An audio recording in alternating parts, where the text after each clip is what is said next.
नमस्कार, स्वागत है आप सभी का ज्ञान पीडिया पर। मैं हूं यहाँ जायसवाल। आज के इस वीडियो में हम बंगाल पर अधिग्रहण जो अंग्रेजों ने किया उसके संबंध में चर्चा करेंगे। बंगाल पर ऐसा क्या था कि अंग्रेजों ने जो है सबसे पहले बंगाल पर ही नियंत्रण किया। इसको समझने के लिए आइए चलते हैं। सबसे पहले हम समझ लेते हैं कि जब बंगाल 1757 पर जब इस पर नियंत्रण किया जाता है तो इस समय भारत की जो स्थिति है या भारत में किन किन क्षेत्रों पर किसका शासन उस टाइम पर रहा। इसके लिए हम एक मैप के थ्रू देखते हैं। ये मान लीजिए भारत है, तो भारत का एक बड़ा हिस्सा, जैसा कि मैंने बताया था कि यहां पर जो था एक कर्नाटक राज्य के रूप में था। ये वाला हिस्सा जो था ये कर्नाटक, जिसको हमने कर्नाटक युद्धों के दौरान पढ़ा है। इसके अलावा यहां पर एक राज्य था जिसको बोला जाता था त्रावणकोर।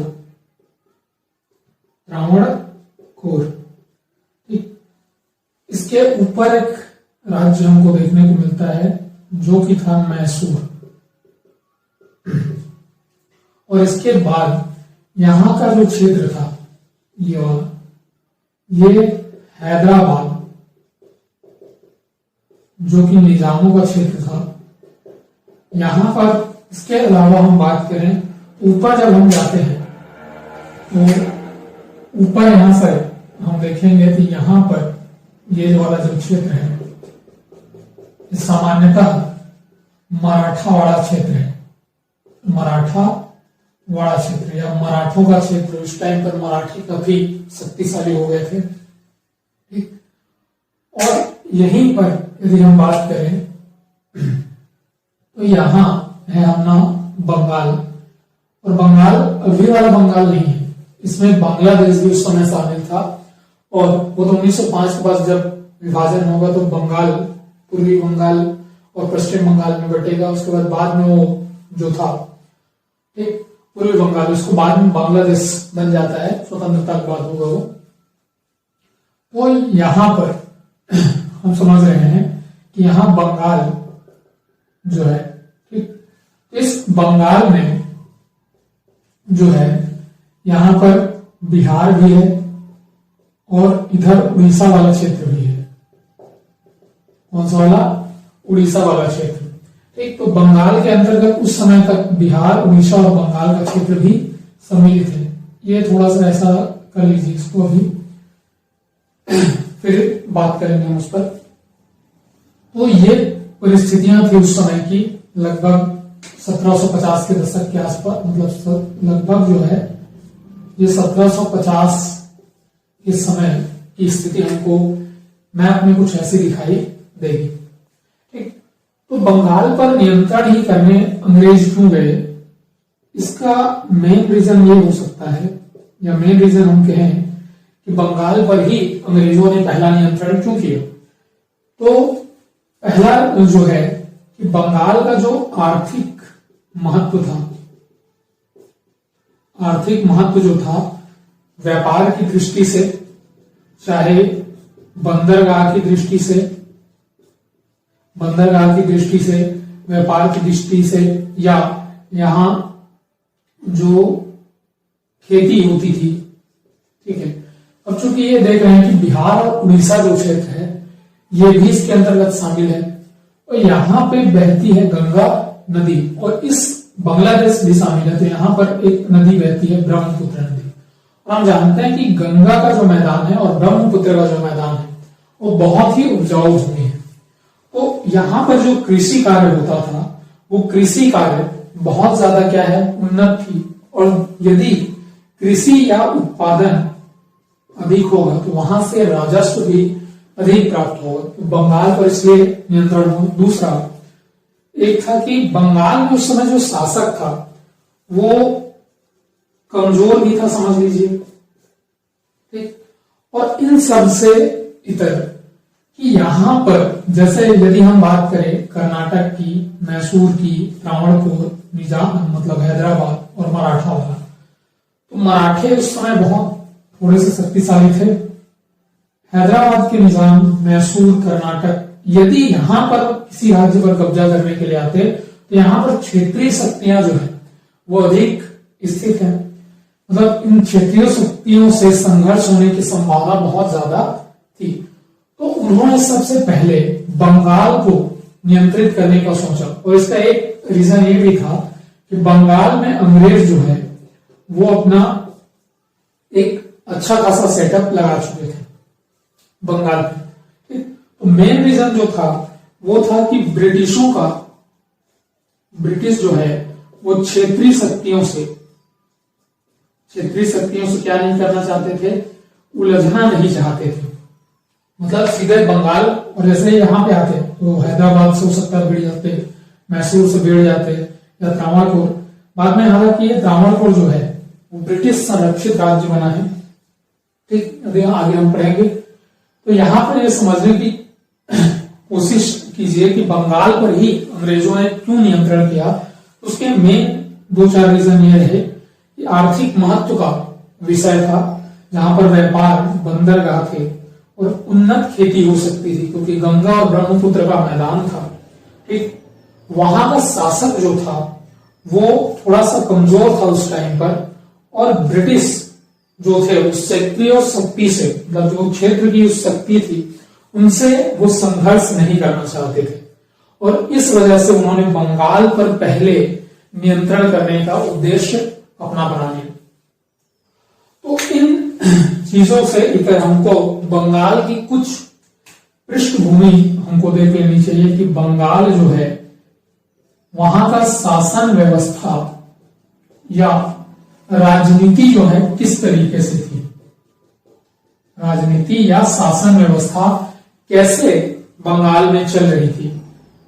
तो जब केंद्रीय स्तर पर, मतलब यदि हम बात करें तो केंद्रीय स्तर पर 1757 पहले की बात हम कर रहे हैं, लगभग 1700 या 17वीं शताब्दी की बात। तो यहां पर हम देखते हैं कि जो मुगल शासक थे, मुगल शासक हुआ करते थे, और इस मुगल शासक की केंद्रीय सत्ता थी, और इस मुगल शासक के अंदर जो है बंगाल जो है एक सूबेदार के द्वारा क्या होता था, नियंत्रित होता था। दूसरी ओर मतलब सूबेदार जो होता था वहां का हेड होता था। यहाँ जो मुगल होते थे वो बादशाह जो होते थे, मुगल बादशाह। तो यहां पर जब मुगल बादशाह के रूप में औरंगजेब कार्यरत थे, तो उस समय बंगाल का जो सूबेदार था वो था अजीम मुसान को याद होगा, ये वही अजीम मुसान है जिसने 1698 में अंग्रेजों को 3 गांव जो था सूतीनती, कोलिकाता और गोविंदपुर जो है उसकी जमींदारी अंग्रेजों को प्रदान की थी, ठीक है। तो मुगल शासक के अंतर्गत एक होता था हेड जो है वो सूबेदार, जो कि जो होता था ये फौजदारी व्यवस्था का मतलब जितने भी मामले होंगे, ठीक है, राजस्व मामले को छोड़कर वो सारे मामले कौन देखता था, सूबेदार देखता था। और दूसरी ओर बंगाल में ही एक और थे, मतलब ये अधिकारी था जो हेड होता था वहां का, लेकिन राजस्व का जो प्रमुख होता था वो था दीवान। क्या होता था, दीवान। और ये जो दीवान है वो राजस्व संबंधी मामलों का प्रमुख होता था। राजस्व संबंधी मामलों का, रेवेन्यू कलेक्ट करना हो या रेवेन्यू को किस तरीके से राज्य की आय को बढ़ाना है, वो सारी जिम्मेदारी किस पर होती थी, दीवान पर। और इस समय जो यहां का दीवान था वो था मुर्शीद कुली खां,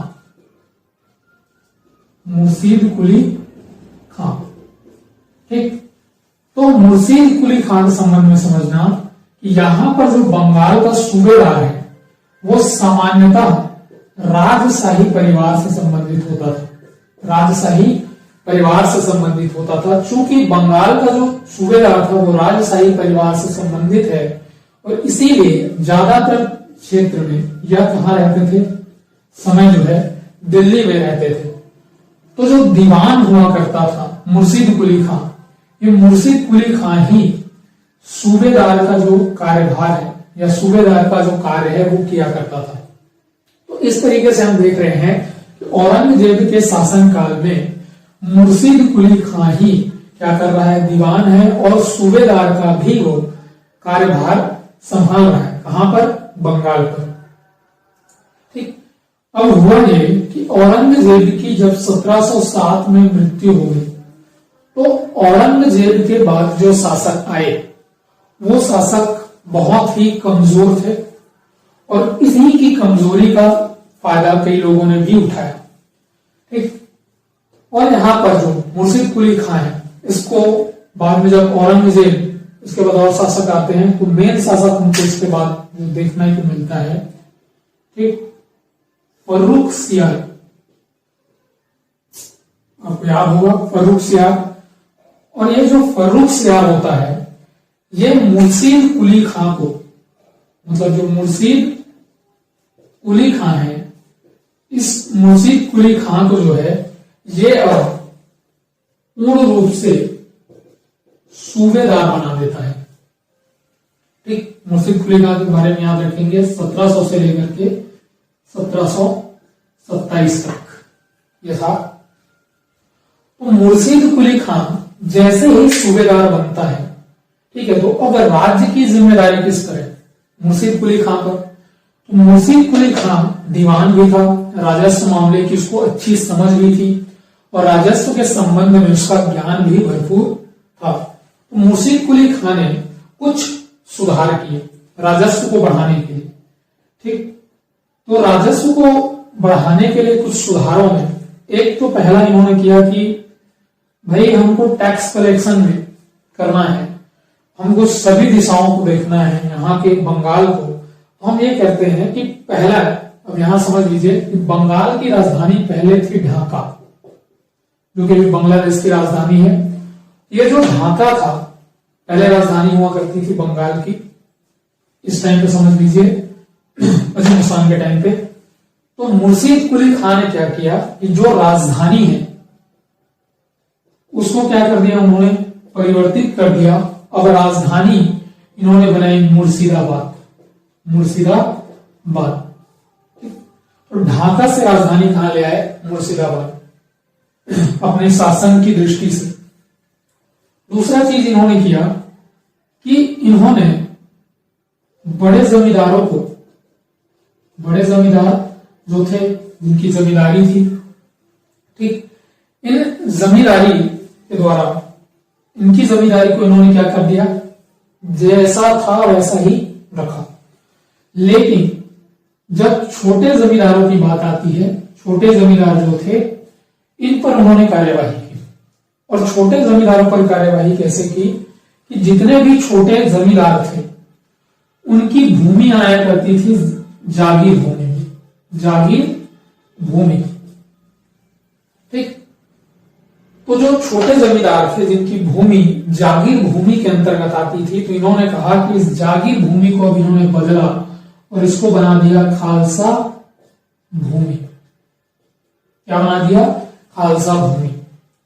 अब समझिएगा, जब ये खालसा भूमि बनी, खालसा भूमि कहने का मतलब है कि राज्य के अधीन जो भूमि है, जिससे राज्य जो है लगान के रूप में कुछ पैसे वसूल रहा है, वो टैक्स वसूल रहा है, जिस पर राज्य जो है टैक्स वसूलता था, वो होती थी खालसा भूमि। जागीर भूमि कहने का मतलब है कि यदि किसी व्यक्ति को कोई क्षेत्र दे दिया गया, वेतन नहीं दिया जा रहा है, उसको कुछ क्षेत्र दे दिया गया और उसको ये कहा गया कि इस क्षेत्र से जितनी भी आय होगी वो आपकी हो जाएगी। तो अब समझिए, या जो छोटे जमींदार हैं उनकी भूमि अब छीन ली जा रही है। जब इनकी भूमि छीनी जाएगी तो इनके द्वारा विद्रोह किया जाएगा, जाहिर सी बात है। तो ये छोटे जमींदार जो थे, इनके द्वारा मुर्शिद कुली खां के समय में 3 विद्रोह हुए। फर्स्ट विद्रोह जिसको हम कहते हैं, तो ये था सीताराम राय, इसमें जो शामिल थे सीताराम राय, उदय नारायण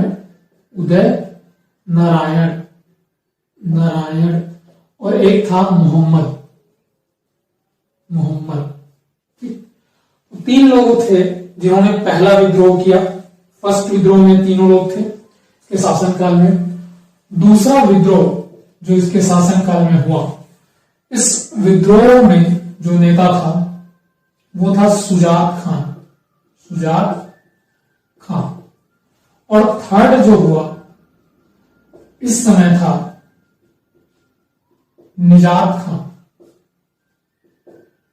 इस तरीके से यदि हम देखें तो पहला विद्रोह जो हुआ मुर्शिद कुली खां के समय में वो था सीताराम राय उस समय थे, उदय नारायण और मोहम्मद, तीनों ने मिलकर किया समझिए।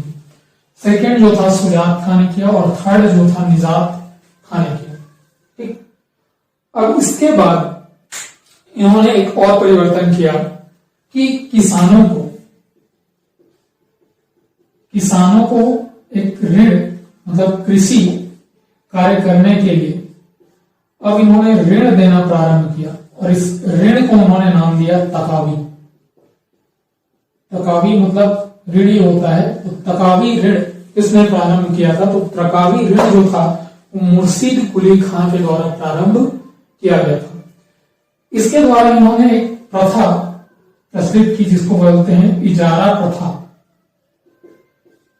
इजारा प्रथा मतलब इजारेदारी की समानी है एक तरह से।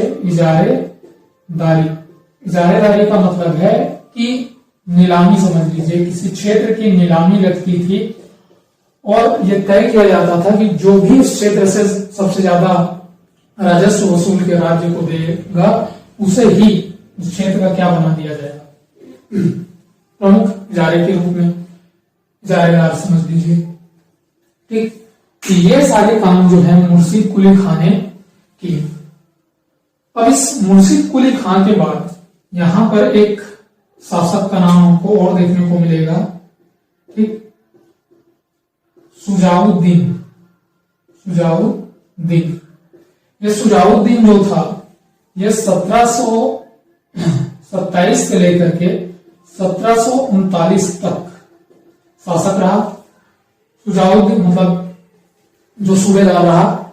ये सुजाउद्दीन जो था ये दामाद था किसका, मुर्शिद कुली खां का। ठीक, इसके बारे में सिर्फ इतना ही याद रखेंगे कि ये मुर्शिद कुली खां के बाद आया और उसका दामाद था।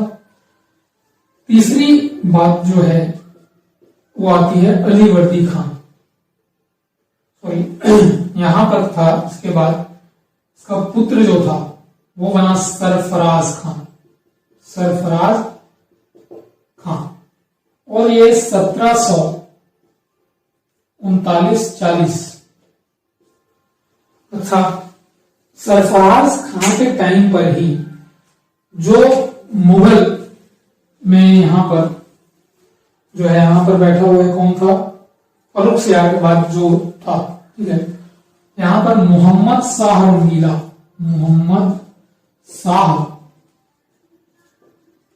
रंगीला जो था वो इस समय कौन था, यहां मुगल शासक था दिल्ली में।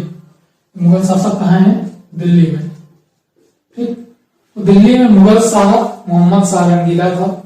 इस मोहम्मद शाह रंगीला ने इसी समय ये सूबेदार था, तो नायाब सूबेदार जो है वो अली वर्दी को बनाया, अली वर्दी। और ये जो था 1740 में शामिल हुआ अली वर्दी खां। तो अली वर्दी खां ने क्या किया कि इसने इस सरफराज खान की मृत्यु कर, मतलब इसको मार डाला। और उस युद्ध का जो नाम है या जिसमें मारा गया उसको हम कहते हैं घेरिया का युद्ध, 1739-40 में हुआ। और इस घेरिया के युद्ध में सरफराज खां जो है अली वर्दी खां के द्वारा मारा गया। ठीक, तो अली वर्दी खां जो है उसने अपने आप को नवाब या सूबेदार मतलब नवाब घोषित कर दिया। ठीक, तो अलीवर्दी खां जो था, अब ये बन गया कहां, बंगाल का नवाब। इन्होंने अब नवाब कहना स्टार्ट किया। तो अलीवर्दी खां ने खुद को क्या कर दिया, नवाब बना दिया या घोषित कर दिया। और जब ये नवाब बना रुपए, क्योंकि इसने सरफराज खां की मृत्यु कर दी थी, तो ये सूबेदार या नवाब बनने के लिए इसने मुगल दरबार में 2 करोड़ रुपए का क्या भेजा, नजराना भेजा। और मुगल दरबार से मोहम्मद शाह रंगीला, जो कि मोहम्मद शाह रंगीला ऐसा नाम जाना गया, रंगीला इसका उपाधि टाइप की है, ठीक, तो इसके कार्यों की वजह से दिया गया। तो उसने 2 करोड़ लेकर के इसको क्या कर लिया, एक्सेप्ट कर लिया कि अब जो है बंगाल का जो नवाब होगा वो कौन सा होगा, अलीवर्दी खां होगा। ठीक, यहां तक की चीजों का स्क्रीनशॉट आप ले ले। तो अब हम आते हैं अलीवर्दी खां पर। अलीवर्दी खां, ये जो अलीवर्दी खां था, ये 1740 से लेकर के 1756 तक जो है वो बंगाल का नवाब रहा। इसने बंगाल में अब क्या क्या चीजें की, तो अलीवर्दी खां ने सबसे पहले तो बंगाल में जो फ्रांसीसी व अंग्रेज के द्वारा अपने किलों को क्या किया जा रहा था, मजबूत किया जा रहा था। टाइम देखिए आप 1740। 1740 के टाइम पर हमने कर्नाटक युद्ध में पढ़ा है कि ऑस्ट्रिया के उत्तराधिकार का युद्ध हो रहा है। कहां पर, यूरोप में। तो यूरोप में ऑस्ट्रिया का उत्तराधिकार का युद्ध हो रहा है फ्रांसीसी और अंग्रेजों के बीच। तो इन्होंने क्या किया, किलों को अपने सुरक्षित करने के लिए किलों की किलेबंदी को मजबूत बनाना स्टार्ट किया। तो अलीवर्दी खां ने इन दोनों को या इन दोनों कंपनियों को भारत में कहा कि किलेबंदी अब यहां नहीं की जाएगी, किलेबंदी नहीं होगी। बात मान गए दोनों, और यहां किलेबंदी जो है अब वो स्टार्ट नहीं होगी। ये यूरोप में हो रहा है इसलिए कि भारत में जब युद्ध हो तो हमारे दोनों क्षेत्र जो है वो बने रहे। लेकिन ये क्षेत्र जो है अलीवर्दी खां के अंतर्गत आता था, तो उन्होंने कहा कि नहीं भाई, यहां किलेबंदी बिल्कुल नहीं की जाएगी। तो अलीवर्दी खां के टाइम पर जो किलेबंदी थी उसमें कोई मदद नहीं मिली। इन्हीं के समय हम देखते हैं कि 1751 में, इनके समय में मतलब 1751 के पहले मराठे जो है बार बार इन पर आक्रमण कर रहे थे बंगाल पर। कभी मराठे आक्रमण करे तो मराठों से परेशान होकर के इन्होंने 1751 में रघुजी भोसले जो थे इनसे क्या कर ली, संधि की। रघुजी भोसले से संधि की, और इसी संधि के फलस्वरूप इन्होंने जो उड़ीसा का कुछ क्षेत्र था, उड़ीसा का एक बड़ा क्षेत्र जो था वो किनको देना पड़ गया, इनको, इन्हीं को, भोसले को, रघुजी भोसले को। इसके अलावा इन्होंने वार्षिक रूप से चौथ देना स्वीकार किया। ये जो चौथ था कि अपनी राजस्व का 1/4 हिस्सा, मतलब वार्षिक रूप से जो 1/4 वार्षिक आय जो राज्य को होगी, उस राज्य में से 1/4 हिस्सा वो किसको देंगे, रघुजी भोसले को देंगे। और इस समय अलीवर्दी खां ने इस स्थिति को संभाल लिया। अब जो है अलीवर्दी खां जो था, अलीवर्दी खां, अब बात यह हुई कि अलीवर्दी खां के बाद यहां का शासक कौन रहेगा। तो अलीवर्दी खां जो था ये इसका पुत्र नहीं था, इसकी 3 पुत्रियां थी, 3 पुत्रियां हुआ करती थी। ठीक, एक जो पुत्री थी जो कि ढाका में रहा करती थी, एक पूर्णिया में और एक पटना। ठीक, तो यहां जो था ढाका में ये थी घसीटी बेगम, घसीटी बेगम। पूर्णिया में जो बेटी थी उसका एक पुत्र था जिसका नाम था शौकत जंग। ठीक। और पटना में एक क्षेत्र था, यहां का जो बेटी थी उसका पुत्र था सिराजुद्दौला। तो ये सबसे छोटी बेटी का जो था ये पुत्र था। तो अलीवर्दी खान ने सिराजुद्दौला को क्या बना दिया, नवाब बना दिया बंगाल का अगला नवाब। तो इसी सिराजुद्दौला से भी प्लासी का युद्ध होगा। ठीक। तो सिराजुद्दौला जब नवाब बना तो चूंकि इनकी 3 बेटियां थी और 2 को कोई भी अधिकार नहीं मिल रहा है, इसलिए पूर्णिया के नवाब शौकत जंग और ढाका की जो उनकी मौसी थी घसीटी बेगम, इन्होंने इसका विरोध किया। और यही घसीटी बेगम हम देखेंगे कि प्लासी के युद्ध में यह अंग्रेजों का साथ देगी। ठीक है। शौकत जंग जो था, इस शौकत जंग को जो है बाद में सिराजुद्दौला के द्वारा मनिहारी का एक युद्ध होता है, नाम याद रखेंगे, मनिहारी का युद्ध होता है 1756-57 के दशक में। और इसमें मनिहारी के युद्ध में शौकत जंग को क्या कर देता है, पराजित कर देता है, उसको मार देता है, उसकी मृत्यु हो जाती है। एक यहां से तो खत्म हो जाता है शौकत जंग जो है। ठीक। तो अब बची कौन, घसीटी बेगम। हालांकि इसको हम पढ़ेंगे सिराजुद्दौला में। तो इसके बाद आता है सिराजुद्दौला। अलीवर्दी खां के बाद कौन आया, सिराजुद्दौला। अब इसी के अंतर्गत हम पढ़ेंगे जो है प्लासी का युद्ध 1757 से 1756 से 1757, यह सिराजुद्दौला का काल।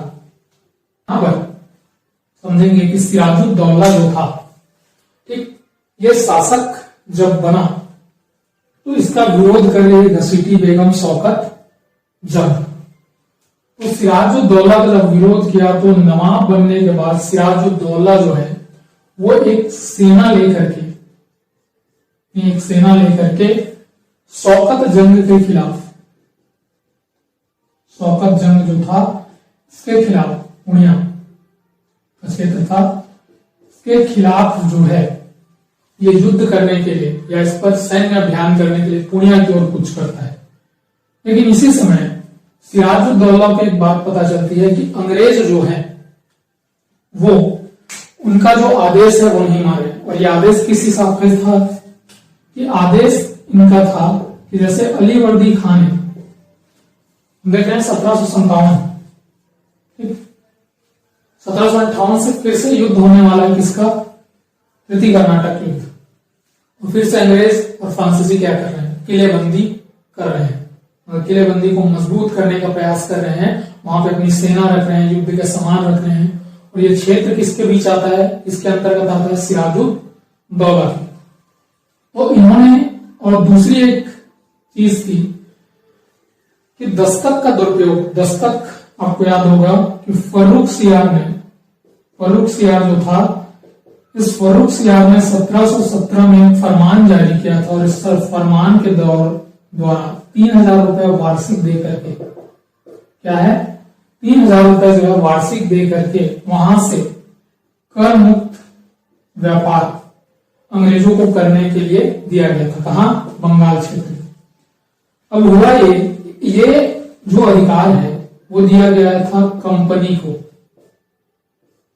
अधिकार जो मिला था वो कंपनी को मिला था। इसी को हम बोल रहे हैं दस्तक अधिकार। ठीक।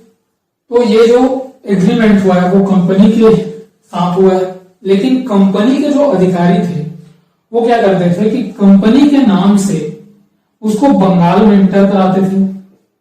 ठीक। और जैसे ही बंगाल के अंदर जाता था तो उसे कंपनी के नाम से नहीं बल्कि अपने व्यक्तिगत नाम से उसका व्यापार किया करते थे और उससे लाभ कमाते थे। ठीक।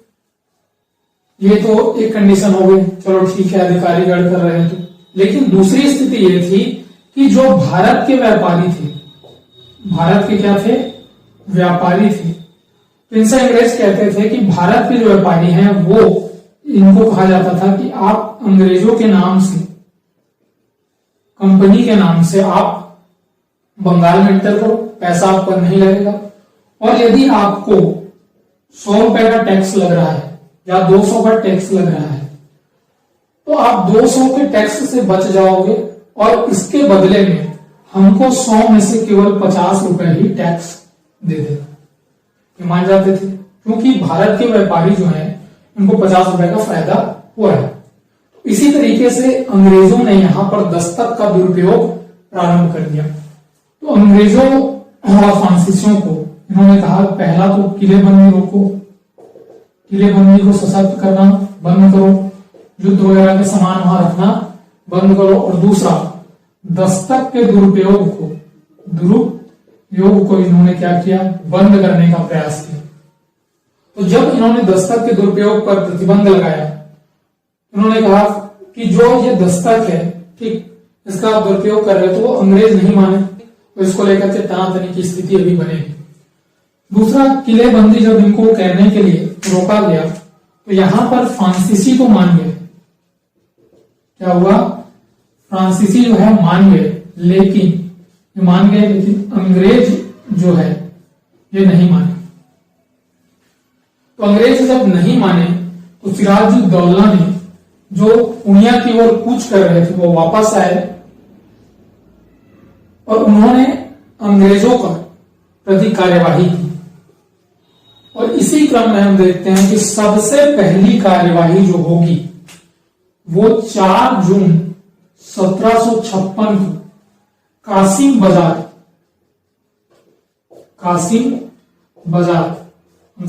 आपको याद होगा कि हुगली, कासिम बाजार, पटना, इन सभी क्षेत्रों पर अंग्रेजों ने अपना क्या कर लिया है, व्यापारिक कोठी या व्यापार की सुविधाएं यहां पर बनाई है। तो सबसे पहले अधिकार कहां पे करते हैं, कासिम बाजार में करते हैं। दूसरा, 15 जून को 1756 को ये फोर्ट विलियम पर घेरा डालते हैं, फोर्ट विलियम पर ये क्या डालते हैं, घेरा डालते हैं। ठीक, फोर्ट विलियम पर जब ये घेरा डालते हैं तो ये फोर्ट विलियम जो है वो 20 जून, 5 दिन बाद 1756 को इनके अधिकार क्षेत्र में या घेरे की वजह से फोर्ट विलियम के जो लोग हैं ये सत्ते में आ जाते हैं। और फोर्ट विलियम पर अब 20 जून 1756 को अधिकार किसका हो गया, सिराजुद्दौला का। और ये फोर्ट विलियम के जितने भी अधिकारी हैं, ठीक है, उन अधिकारी में से बहुत सारे अंग्रेज, ठीक, ये भाग करके कहां चले जाते हैं, फुल्टा द्वीप पर शरण लेते हैं। इस पर फुल्टा द्वीप पर शरण ले लेते हैं। ठीक, और इसी दौरान जो कुछ अंग्रेज बच जाते हैं, एक 23 जून 1756 को कुछ अंग्रेज बचे। उन कुछ अंग्रेजों को सिराजुद्दौला पकड़ करके 146 अंग्रेज जो थे, ठीक, इस 146 अंग्रेजों को एक छोटे से कमरे में, जिसका वैसे पूछा नहीं जाता है, तो एक छोटा सा कमरा था, वहां को बंद कर देते हैं 23 जून को। और जब वो सुबह दरवाजा खोलते हैं तो उनमें से सिर्फ और सिर्फ 23 लोग ही बच पाते हैं। इसका जो आंखों देखा वर्णन है, मतलब ये जो बताया, 146 अंग्रेजों को बंद कर दिया कमरे में और 23 लोग ही उसमें जिंदा बचे, इसका जो वर्णन है इसको ब्लैक होल घटना कहा जाता है। जो वर्णन है इसको ब्लैक होल घटना किसने कहा, तो हालवेल नाम के एक अधिकारी थे, हालवेल, जो उस समय कार्यकारी तौर पर वहां गवर्नर के रूप में कार्य कर रहे थे, या ठीक, इन्होंने कहा हालवेल, ठीक। और इसका जो बुक में वर्णन किया इन्होंने ब्लैक होल घटना, उस बुक का नाम है अलाइव वंडर। अलाइव वंडर नाम की बुक में हालवेल ने वर्णन किया कि 23 जून सन 1756 को सिराजुद्दौला ने 146 अंग्रेजों को कमरे में बंद कर दिया जहां खिड़की नहीं थी, ठीक, और खिड़की नहीं है तो 146 लोग सोच लीजिए एक कमरे में ठूस करके भरे जा रहे हैं, तो एक के ऊपर एक चढ़े हैं, दब कर कुचल कर सांस ना लेने की वजह से सब मर गए, सिर्फ 23 लोग ही क्या बचे, जीवित बचे। और इस 23 लोग के जीवित बचने की जो घटना है उसका वर्णन जो है हालवेल ने अपनी पुस्तक अलाइव वंडर में किया और इसी को ब्लैक होल घटना के नाम से जाना जाता है।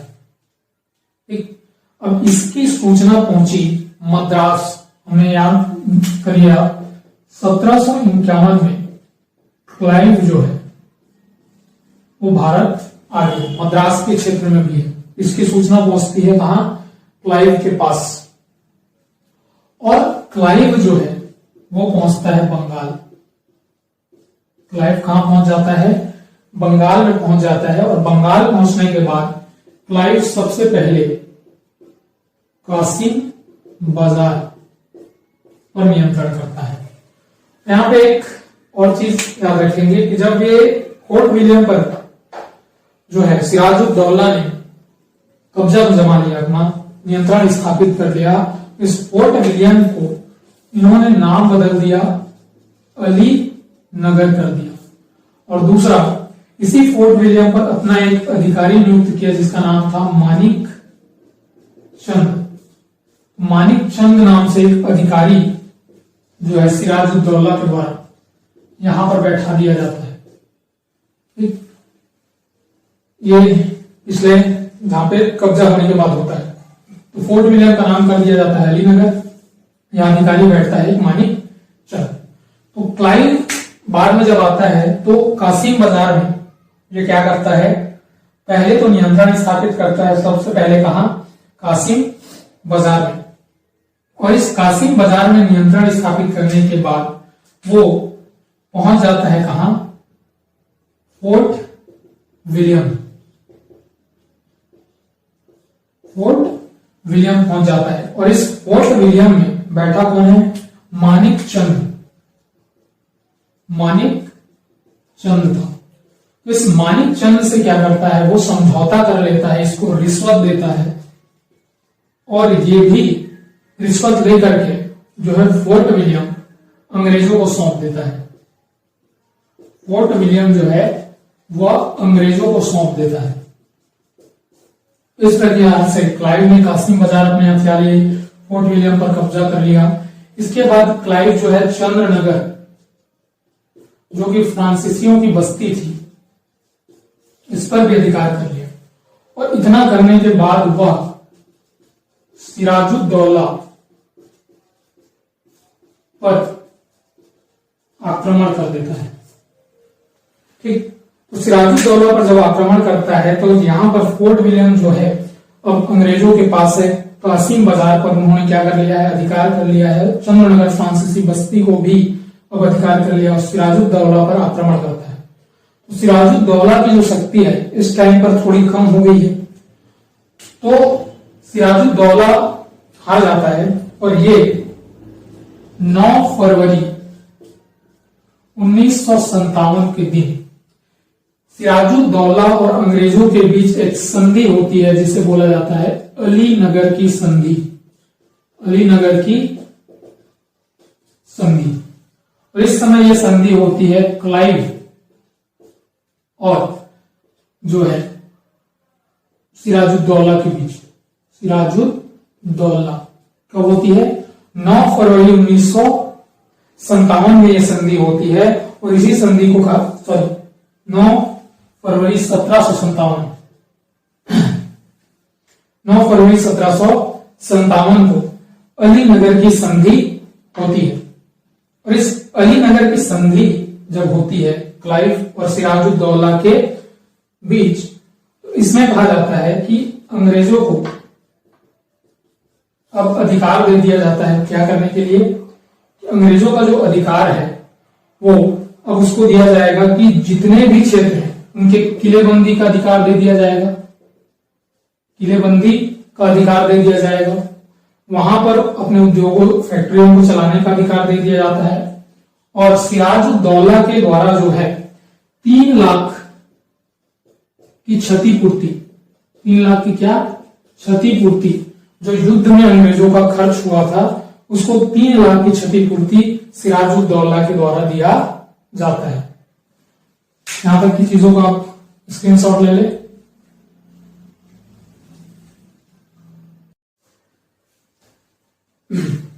तो सिराजुद्दौला जो है अलीनगर की संधि कर लेता है और इस अलीनगर की संधि के बाद क्या होता है कि अंग्रेज जो है, अब अंग्रेजों की विचारधारा समझिए कि अंग्रेज जो है, अंग्रेजी गवर्नर यहां पर है क्लाइव, और ये क्लाइव सोचता है कि हमने जो संधि की है ये संधि जो है हमारे पक्ष में ज्यादा नजर आती है और नवाब के पक्ष में कम नजर आ रही है।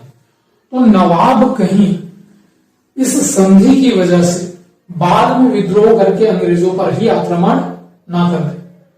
तो यह सोचता है कि क्यों ना हम अंग्रेज मतलब जो भी नवाब है उसके ही व्यक्तियों को अपनी ओर मिला ले और युद्ध की परिस्थिति बनने पर हम नवाब को ही मार दें। इस क्रम में क्लाइव जो है वो करता है प्लासी का षड्यंत्र, और प्लासी के षड्यंत्र के दौरान ये क्या करता है कि जो मीर जाफर था, मीर जाफर, ये सिराजुद्दौला का मीर बख्शी था, मीर बख्शी, और मीर बख्शी बोला जाता है सेना प्रमुख मतलब सेनापति था। तो ये मीर जाफर से क्या करता है कांटेक्ट, और किसके थ्रू करता है, तो मानिक चंद जो कलकत्ता का अधिकारी रिश्वत लेकर के जिसने फोर्ट विलियम को सौंप दिया। तो इसी मानिक चंद से वो क्या करता है, ये कलकत्ता का प्रभारी था, कलकत्ता का प्रभारी था। अब इस कलकत्ता के प्रभारी के थ्रू वो मीर जाफर से कांटेक्ट करता है सेनापति से और कहता है कि भाई हम युद्ध करेंगे किससे, सिराजुद्दौला से, लेकिन तुम हमारे पक्ष से लड़ोगे, भले ही उसके खेमे में रहोगे लेकिन पक्ष में हमारे रहोगे। मीर जाफर मान जाता है, मानिक चंद मान जाता है। दूसरा जो था राय दुर्लभ, राय दुर्लभ जो कि कोषाध्यक्ष था, कोषाध्यक्ष था सिराजुद्दौला का, इसको भी अपने साथ मिला लेता है। इसके अलावा एक सेठ का नाम मिलता है जगत सेठ, ये सेठ था एक, ठीक, एक नाम मिलता है अमीर चंद जो था, ठीक, और एक जो सिराजुद्दौला की मौसी थी जो उसका विरोध कर रही थी जिसका नाम था घसीटी बेगम, घसीटी बेगम, कहां की, ढाका, ठीक। इन सब से वो एक तरीके से उनके लाभ के लिए अंग्रेजों से यह मिल जाते हैं सब अपने स्वयं के लाभ के लिए, और सिराजुद्दौला के विरोध में मतलब जो मिले हुए होते हैं अंग्रेजों से। तो अब आती है कि युद्ध होगा, ये स्थिति बन गई है। तो मीर जाफर जो है, जो सेनापति होता है, वो सिराजुद्दौला को कहता है कि युद्ध होगा तो आज नहीं, आज रुक जाते हैं, कल युद्ध करते हैं, ठीक, क्योंकि वो अंग्रेजों से मिल गया है।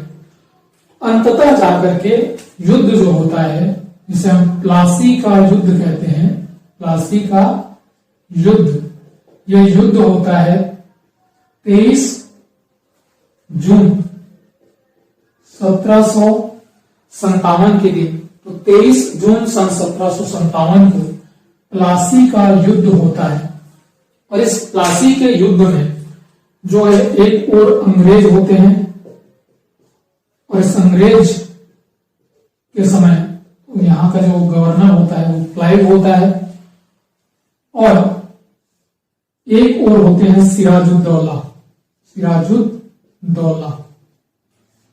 अब समझिए सिराजुद्दौला के जितने भी साथी थे ये वाले, मीर जाफर ये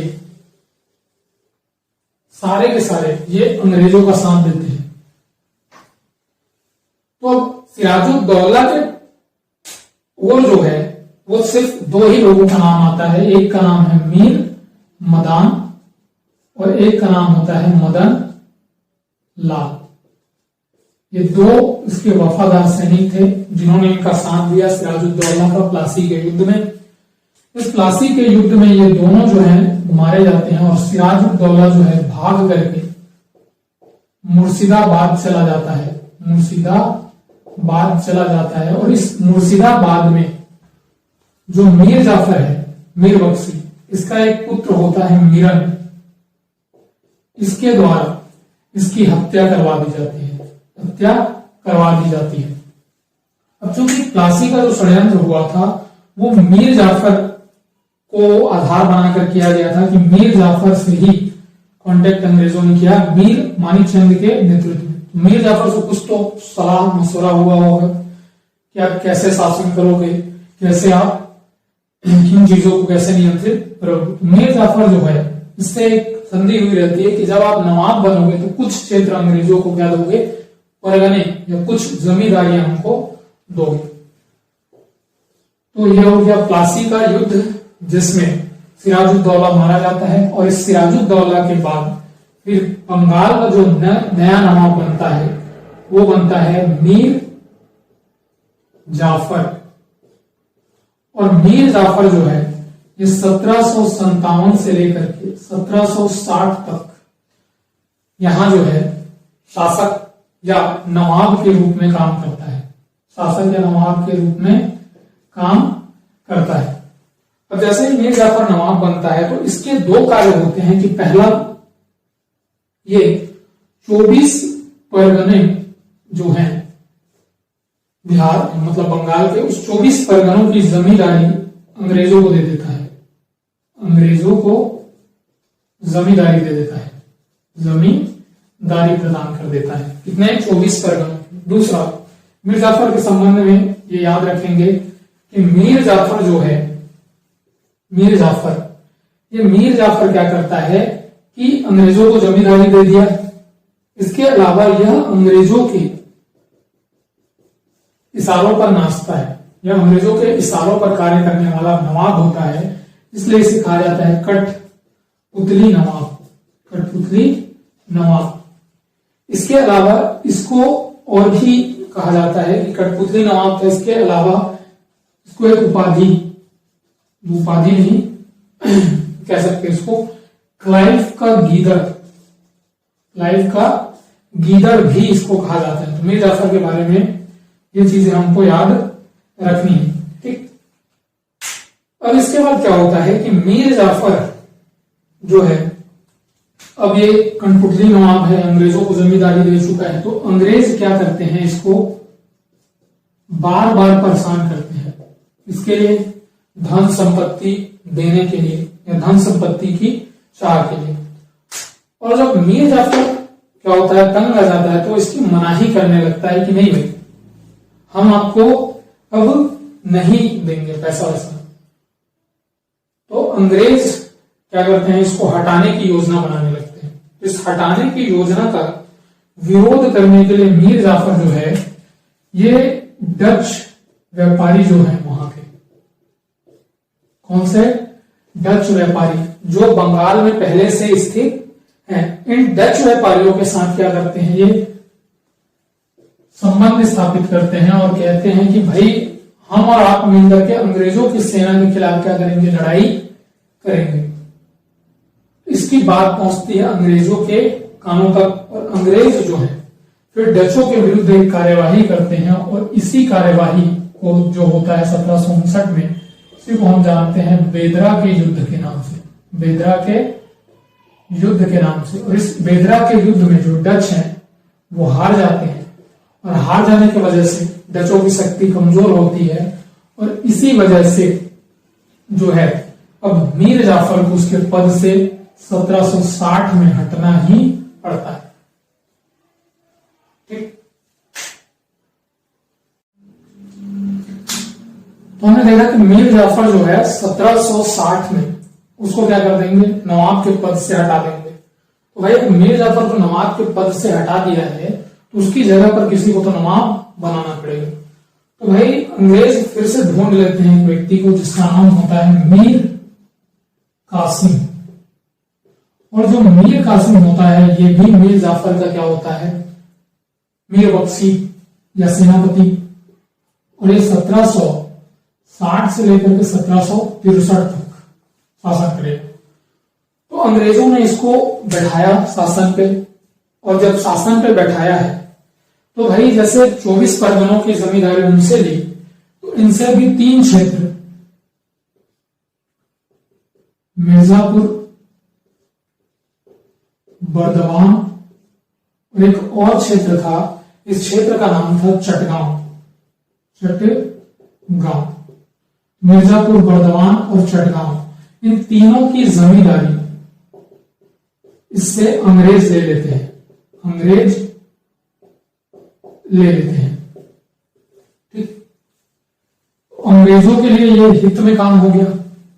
अब उनको लगा कि मीर जाफर के जैसे ही मीर कासिम जो है अंग्रेजों की कठपुतली की तरह कार्य करेगा, लेकिन मीर कासिम जो होता है वो उनके विरोध में काम करना स्टार्ट करता है, जिसमें सबसे पहले ये जो है राजधानी का परिवर्तन करता है, और राजधानी परिवर्तन करके ये अपनी राजधानी को मुर्शिदाबाद जो राजधानी होता है उससे चेंज करके ये मुंगेर ले जाता है। पहला परिवर्तन अंग्रेजों से बचने के लिए। दूसरा, इन्होंने अपनी जो सेना है, इस सेना का जो सैन्य प्रशिक्षण है वो यूरोपीय आधार पर करना प्रारंभ किया। तोपखाने खोलने की इसकी मंशा जो है प्रारंभ हो गई। ठीक, और जो है इसने दस्तक जो है इसके प्रयोग पर प्रतिबंध लगा दिया। दस्तक के प्रयोग पर इसने क्या कर लिया, प्रतिबंध लगा दिया, और कहा कि भाई आप दस्तक का दुरुपयोग नहीं कर सकते। यूरोपीय सेना के रूप में सशक्त कर दिया और मुंगेर राजधानी परिवर्तित कर दी। तो इन सारे कामों से जो थे वो अंग्रेज नाखुश हो गए। इन सारे कामों से अंग्रेज क्या हो गए, नाखुश हो गए, और इन्होंने कहा कि भाई ये तो मीर कासिम जो है वो हमारे खिलाफ ही क्या कर रहा है, कार्यवाही कर रहा है, इसको पद से उतारते हैं, पद से इसको हटाते हैं और इसको भगा देते हैं। तो इन सारी बातों पर क्या हुआ, तनातनी अंग्रेजों में हुई, और प्रतिबंध लगाने पर, दस्तक के प्रयोग पर प्रतिबंध लगा दिया। और प्रतिबंध जब लगाया तो अंग्रेज नहीं माने, इन्होंने दस्तक को ही खत्म कर दिया कि भाई हम दस्तक देंगे ही नहीं। अब सभी व्यापारी, सभी आंतरिक व्यापारी जो हैं वो बिना करके ही व्यापार कर सकते हैं, ऐसा इन्होंने कह दिया मीर कासिम ने। तो अंग्रेजों ने इसके खिलाफ क्या की, कार्यवाही की, और इसको क्या कर दिया, पद से हटा दिया। और पद से हटाने के कारण सैन्य शक्ति अंग्रेजों की बहुत शक्तिशाली थी, तो ये डर करके कहां चला गया, भाग गया, और भाग करके ये अवध के नवाब के पास चला गया। अब यही जो है ये चीज, यही बक्सर के युद्ध की पृष्ठभूमि बनी कि भाई जब ये अवध चला गया तो अवध में जो मुगल बादशाह थे, शाह आलम द्वितीय, मुगल बादशाह शाह आलम द्वितीय जो दिल्ली के बादशाह हुआ करते थे, वो वहां पर शरणार्थी थे, या उन्होंने शरण ले रखी थी कहां पर, अवध के नवाब के पास। तो जब ये अवध पहुंचते हैं, ठीक है, तो अवध में एक तो यहां बैठा हुआ है कौन, शाह आलम द्वितीय, जो वहीं से दिल्ली का स्वयं को बादशाह घोषित करता है। ठीक है, शाह आलम द्वितीय। इसके बाद जो अवध का नवाब है शुजाउद दौला, ये भी जो अवध का नवाब है, ये मुगल बादशाह है दिल्ली का, ये अवध का नवाब है। और इनके साथ जाकर के मिल जाता है कौन, मीर कासिम, मीर कासिम। ठीक, तो इस वजह से तीनों मिलकर ही क्या करेंगे, फिर युद्ध करेंगे, यही बक्सर का युद्ध होगा आगे। तो जब मीर कासिम को यहां पद से हटाते हैं तो यहां पर जो नवाब होता है उसको जो पहले हटाए थे मीर जाफर, उसी को लेके आते हैं, फिर बोलते हैं भाई फिर नवाब बनोगे या नहीं बनोगे, तो उसको नवाब बना देते हैं क्योंकि अंग्रेजों का कठपुतली था, क्लाइव का गीदड़ कहा जाता था उसे। तो इस वजह से अंग्रेजों ने सोचा कि भाई इसी को बनाते हैं, सेफ भी रहेगा और सारा शासन व्यवस्था हम चलाएंगे।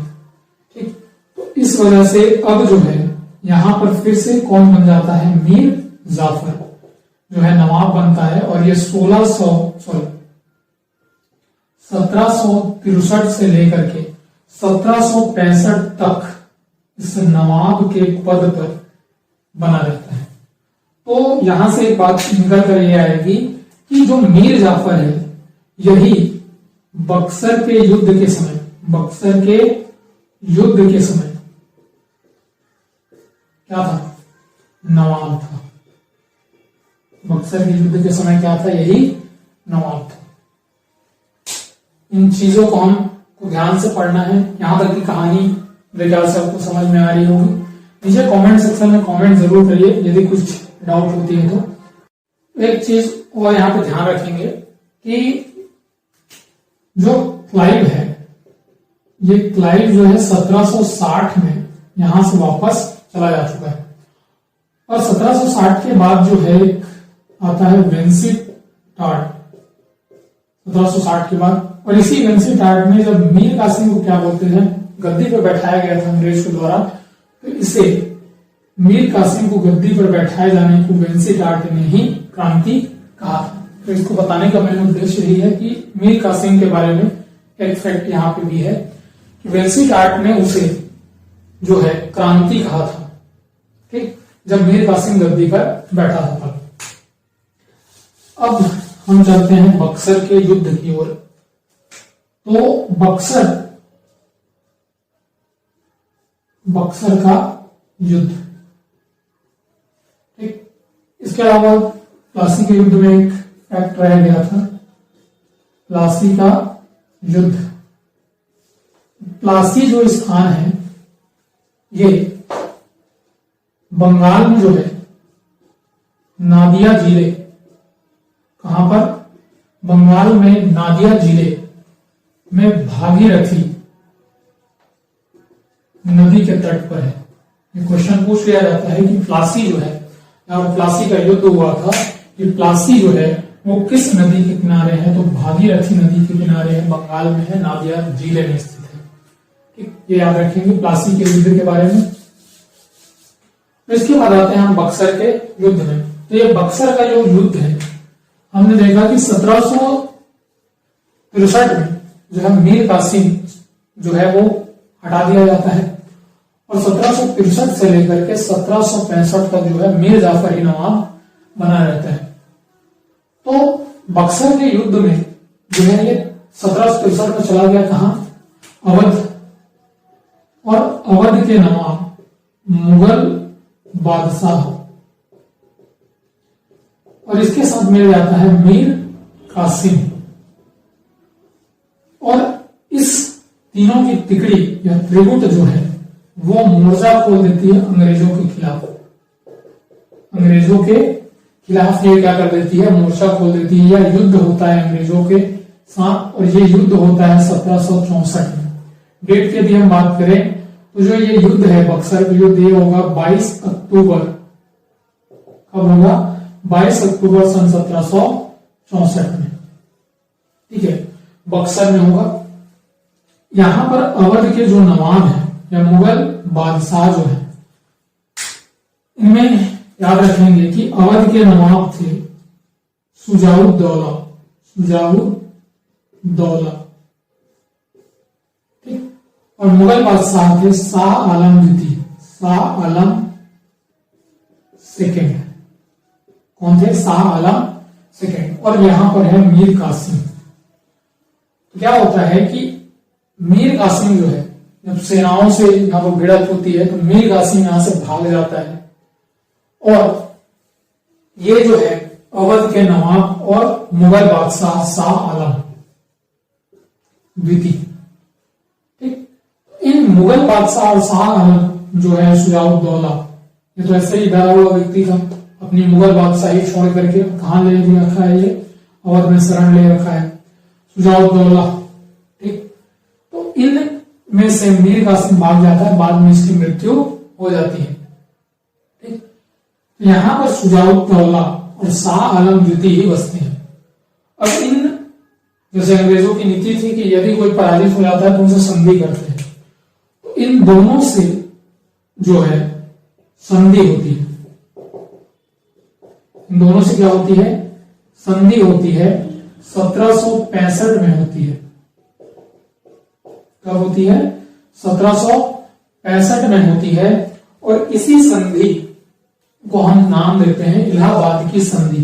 क्या नाम दिया जाता है?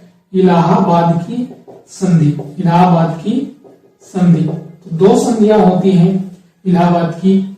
ठीक, लेकिन यहां पर समझने वाली बात है कि इलाहाबाद की जब संधि की जाती है तो इस संधि के लिए फिर से क्लाइव को, जो कि भारत से कब चला गया था? 1760 में चला गया था। तो पहले कार्यकाल कितना होगा? 1757 से 1760। फिर से क्लाइव को बुलाया जाता है 1765 में, और ये क्लाइव आता है। तो क्लाइव के आने का मुख्य वजह यह था कि कर्नाटक युद्ध से इसको मिली प्रसिद्धि। ठीक, दूसरा प्लासी के युद्ध का जो नियंत्रण क्लाइव ने किया, जिस तरीके से प्लासी को जीता, और अंग्रेजों का जो पैर है वो भारत में बंगाल से इन्होंने जमाना स्टार्ट किया। इसी वजह से क्लाइव जो है, जो क्लाइव था, इस क्लाइव को फिर से बुलाया जाता है कि आप आइए और आकर के संधि कीजिए। इसके बाद जो संधि होती है इसको हम इलाहाबाद की संधि के नाम से जानते हैं। और इलाहाबाद की जो संधि होती है, ये दो संधियां होती हैं, इलाहाबाद की प्रथम संधि और इलाहाबाद की द्वितीय संधि। एक होता है इलाहाबाद की द्वितीय संधि या संधि जो है, ये है प्रथम, समझ लीजिए। तो प्रथम जो संधि है वो होता है शाह आलम द्वितीय के साथ। प्रथम संधि किसके साथ होता है? मुगल बादशाह और क्लाइव के बीच होती है। मुगल बादशाह और क्लाइव के बीच। यहां पर एक चीज और याद रखेंगे, जब ये बक्सर का युद्ध हुआ, बक्सर के युद्ध में जो इन तीनों तिगड़ियों का जो प्रतिनिधित्व किया वो था गुरगिन खां। गुरगिन खां जो था यहाँ सेनापति था, और अंग्रेजों का जो सेनापति था यहां पर था हेक्टर मुनरो। Hector Munro. ठीक, यहाँ हेक्टर मुनरो से एक फैक्ट आपको, ठीक है, हेक्टर मुनरो याद रखेंगे सेनापति। तो प्रश्न है कि हेक्टर नामक जहाज से कौन सा यात्री जो है भारत में आया था? हेक्टर नामक जहाज से, नीचे कमेंट सेक्शन में जरूर कमेंट करें। इसके बाद हम चलते हैं इलाहाबाद की संधि की ओर। इलाहाबाद की जो संधि है, प्रथम संधि, ये होती है 12 अगस्त 1765 को। कब होती है? 12 अगस्त 1765 को मुगल बादशाह शाह आलम, ये हो गया शाह आलम द्वितीय, और क्लाइव के बीच होती है। तो शाह आलम द्वितीय को अंग्रेजों के द्वारा क्या दिया जाता है? तो शाह आलम द्वितीय को कहा जाता है कि आपको 26 लाख रुपए पेंशन दिया जाएगा। क्या दिया जाता है? आपको 26 लाख रुपए का जो है पेंशन दिया जाएगा। और दूसरा, अवध के नवाब से लेकर कड़ा और मानिकपुर, कड़ा और इलाहाबाद मानिकपुर नहीं, इलाहाबाद का कुछ क्षेत्र आपको क्या कर दिया जाएगा? प्रदान कर दिया जाएगा। मतलब तो अवध से नवाब से लेकर कड़ा और इलाहाबाद का क्षेत्र जो है वो शाह आलम द्वितीय को दे दिया गया। और इसके अलावा क्लाइव, शाह आलम द्वितीय ने क्या दिया? तो शाह आलम द्वितीय, क्योंकि ये मुगल बादशाह है, दिल्ली में बैठने वाला, समझ लीजिए, और दिल्ली के अंडर में क्या करता था? बंगाल काम करता था। तो इसको जो है ये बंगाल, बिहार और उड़ीसा की स्थायी जमींदारी स्थायी जमींदारी जो है इसने अंग्रेजों को प्रदान कर दी। अंग्रेजों को क्या कर दी, यहां की जो है स्थायी जमींदारी का अधिकार दे दिया। अब चूंकि ये जो शाह आलम है वो मुगल बादशाह है और बंगाल का नवाब जो है वो कोई दूसरा है। इस समय इलाहाबाद की संधि जब होती है तो यहाँ बंगाल का जो नवाब होता है वो होता है नजमुद्दौला। नजमुद्दौला नाम याद रखेंगे, नजमुद्दौला जो होता है इस टाइम पर नवाब होता है। तो इसके द्वारा, नजमुद्दौला के द्वारा इस संधि पर क्या किया जाता है, हस्ताक्षर भी किया जाता है। तो यदि पूछे कि इलाहाबाद की संधि पर किसके किसके हस्ताक्षर हैं, तो इलाहाबाद की संधि पर ये 3 नजमुद्दौला और अंग्रेजों के हस्ताक्षर। तो इस प्रकार से 5 लोगों के हस्ताक्षर हमको इलाहाबाद की संधि में देखने को मिलेगा। ठीक, और इसके बाद आती है दूसरी संधि जिसको बोला जाता है इलाहाबाद की संधि। तो पहली संधि किसके बीच हुई, शाह आलम द्वितीय और क्लाइव के बीच। इलाहाबाद की संधि जो है वो द्वितीय जो होगी, ठीक, तो 12 अगस्त को हुई थी। इसके 4 दिन बाद मतलब 16 अगस्त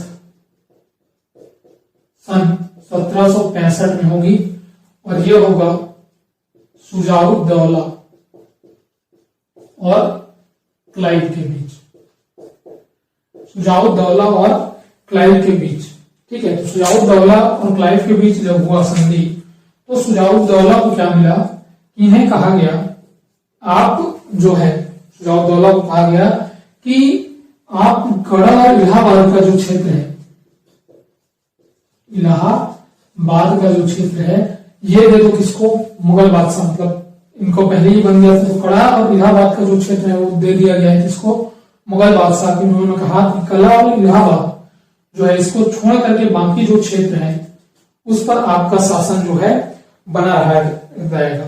दूसरा, क्लाइव ने कहा कि अब जो है अवध में आपकी रक्षा के लिए क्या बनेगा, रक्षा के लिए सेना की एक टुकड़ी रखी जाएगी, अंग्रेजी सेना की, ब्रिटिश सेना की। और ये जो ब्रिटिश है सेना है, इस सेना को क्या किया जाएगा, जो वेतन है वो आपके राजकीय खजाने से दिया जाएगा। तो सेना रखी जाएगी और वेतन किससे दिया जाएगा, ब्रिटिश।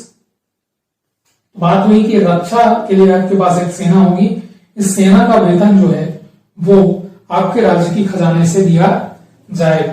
ठीक, और अंग्रेजों को क्या मिला, तो ये अवध का नवाब था और इसी में शरण गया और इसी की वजह से युद्ध हुआ। तो इस युद्ध के रूप में इसने 50 लाख रुपए का हर्जाना अंग्रेजों को मिला, क्लाइव को। ये थी पूरी कहानी प्लासी से लेकर के बक्सर तक की। इसके बाद हम एक शासन व्यवस्था पढ़ेंगे जिसके कहते हैं बंगाल में द्वैध शासन।